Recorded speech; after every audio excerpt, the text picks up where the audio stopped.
Today, we're going to make a Kurinuki planter. What is Kurinuki? Kurinuki essentially is a technique to carve out the inside of a vessel. So you start with a large block of clay, use the carving tool to carve out the interior, and you texture the exterior. So that's the technique we're going to be using today to make a planter. There are so many different things that you can make with the Kurinuki technique. You can make plates, you can make bowls, you can make planters, vases. So we're going to start today with a cylindrical bowl of clay.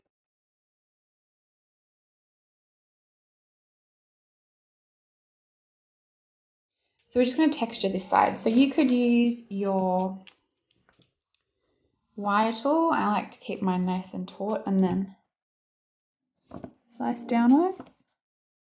Thinking about what you want your outside shape to look like. So I'm just going to go around my whole object with my wire tool.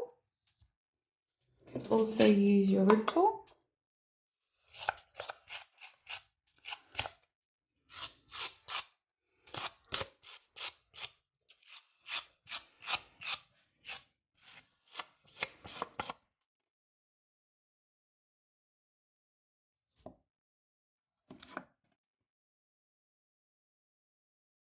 Keep all these little bits, make a little pile of scrap because you can use that after.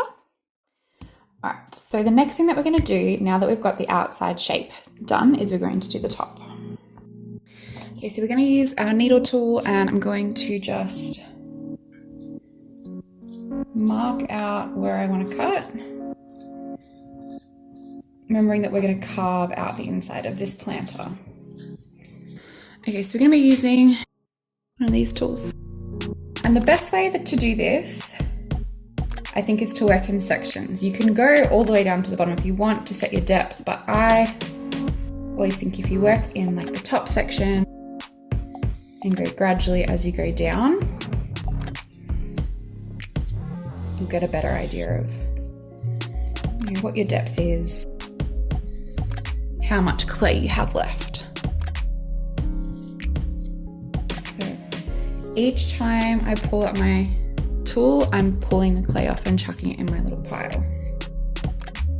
And we want to get rid of as much thickness as we can. So we're going to just start by getting most of the inside of the clay out and then we'll refine our object. So make sure you support the outside of your object as well while you go.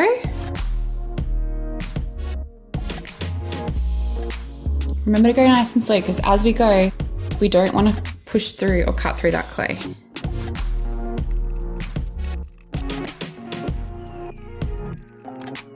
So I'm pretty much all the way down to the bottom of where I want to go because we want to cut a little foot up as well. So now I'm just going to go through and I'm just going to refine that shape a little bit more. So once you've got all of the bigger sections out, we're trying to think about our wall thickness and we want the thickness from all the way to the bottom to all the way to the top to be the same.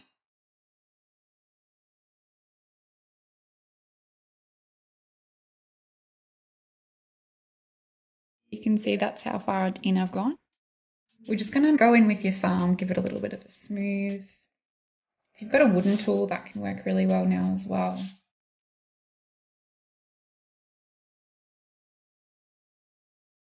Just check your thickness as you go around, while we're being mindful of our outside texture.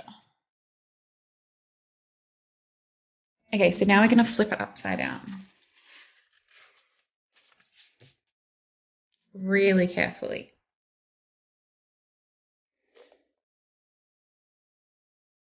Now, of course, the first thing that we're going to need in our planter is we're going to need some holes. Now, you can decide if you want to do multiple holes. Normally, I just do one in the middle. I think that's because I throw a lot of planters on the wheel, so I'm used to having to do it when I'm centering. So you just put your tool in and make that hole. Smooth out the outside. Now that will give you a sense of what the rough thickness is. I can see that I've got that much clay left on the bottom. So what we're going to do now is we're going to cut a foot ring. And the whole point of a foot ring is so that it lifts the pot up off of the table surface so that, if you were watering it, the water will come out and be able to drain properly. So to do that, I'm just going to draw 2 circles. So I've gone around with my needle tool just to set a little bit of a depth, and then I'm just going and I'm using the flat part of my carving tool to just cut that away.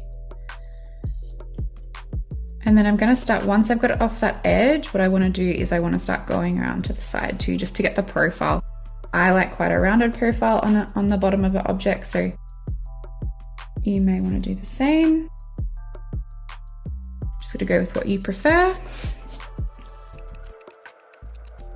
And obviously if this was like a bowl or something, you would just not put the hole in. Okay, so once you've done that outside bit, we're going to go in on the inside. And this is the part that you want to be careful with. We're going to go in from the hole and in from the edge of our foot into the middle. If you go out this way, it's going to close your hole. I like to cut away some of these sections. So instead of leaving the whole foot ring like I would with a cup or a bowl, what I like to do is have it so you only have some. So I just draw a straight line this way, and then a straight line this way, and I'll keep that section and this section here.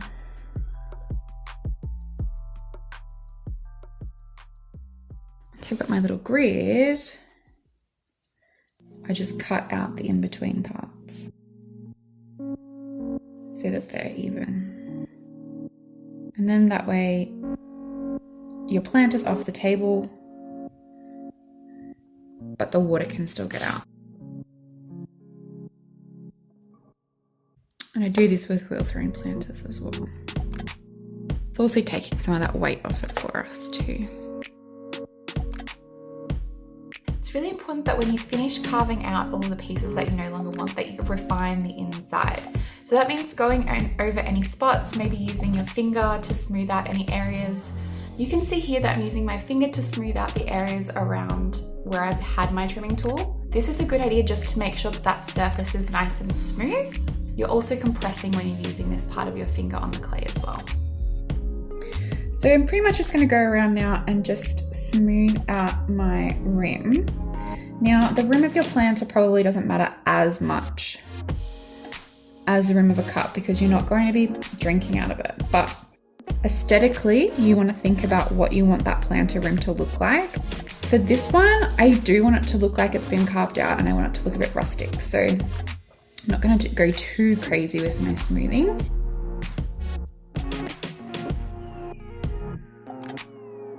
I want to be able to see the marks that the tool's made and where the gritty stones have cut away. And then last thing I'm going to do is I'm just going to go through, and any spots that I feel like my texture has kind of gone a little bit, I'm just going to rough that up a bit more. Just because my hands may have changed it a little bit. And there we have our Kurinuki planter.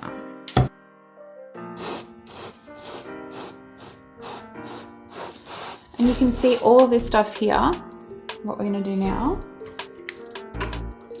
is I'll show you quickly how to wedge all of that together. So once you know how to wedge, it will make it a lot easier for you to reuse your clay. So if you finish making something, say for example you made a coil cup and you've got some little bits left over, all you need to do is wedge them up a little bit and then you are ready to make something else with them.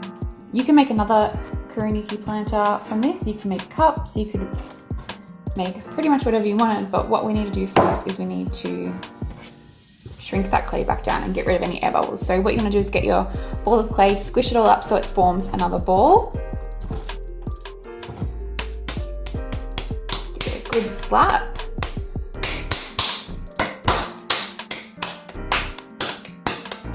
Now if you just go to use this right now, how it is, I will show you what will happen. You're going to find, and you can't see it so much with this clay because it's quite gritty and forgiving, but you will have lots of little air bubbles in there.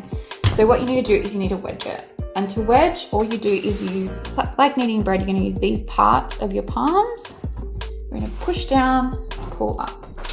push down, roll it up with your fingers.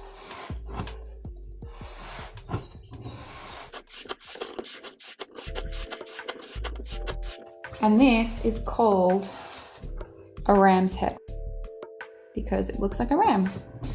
There's your little spinny horns. So you just keep going until you feel like, you know, maybe do 20 wedges and see how you go, and then roll it into another ball. You're ready to make another planter. And this one will be a little bit smaller than the other one. So if you want to do a set of planters, you could do that out of that one huge ball of clay, and you might end up with 5 planters that are, you know, all made in the same technique, but each one is a little bit smaller than the one before it. Thanks so much for watching. I hope you've learned a little bit about the Kurinuki technique. Don't forget to subscribe for some more interesting pottery videos.